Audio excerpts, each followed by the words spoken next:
Take a wild guess. How many miles of road are there in the United States? Not quite. Higher. That's right, nearly 4 million miles. That's the equivalent of traveling across the country 2,985 times. Assuming land on each side of the road, we've got 8 million miles of roadside crossing our country. Hi, I'm Kelly, and I'm here to talk to you about roadsides, the forgotten land. But why do roadsides matter?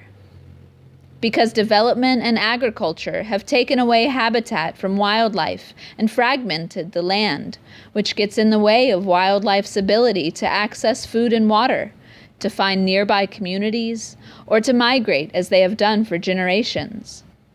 Because so many roadsides are managed by mowing or spraying chemicals all year round, making them void of any vegetation except grass with very shallow roots. There's a practice called integrated roadside vegetation management, and it combines an array of roadside management techniques with ecological principles for safe, healthy, and functional roadsides. Unmowed roadsides aren't messy. They can be intentionally filled with beneficial plants and teeming with life. Because, frankly, it might soon be all we have left. In the Midwest, for example, there is only 0.1% of tall grass prairie left, a habitat particularly necessary for pollinators like bees and butterflies.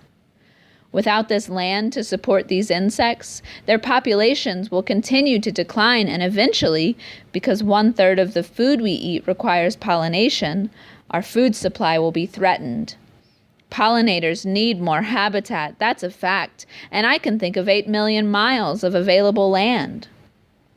So how can you help? If there's a roadside on your land, consider limiting your mowing to times of the year which don't conflict with important species migrations. Better yet, consider planting native flowers, grasses, or trees in the roadside. This can provide important habitat for pollinators, birds, small mammals, and other wildlife. These plants can help with soil erosion, water absorption, and wind and snow drift. Once your roadside is established, your maintenance will be very limited. Maybe you don't own land, or maybe you live in a city. You can still help. Find out how the Department of Transportation in your county manages the roadsides. Let them know that you care about this forgotten land and that you hope they consider more integrated roadside management practices. Just as roads help to connect people from point A to point B, roadsides can help to connect essential habitat for all kinds of wildlife. Just imagine, on your next cross-country road trip or even on your next drive to the grocery store, you could be surrounded by rich and beautiful roadsides, home to happy and healthy wildlife.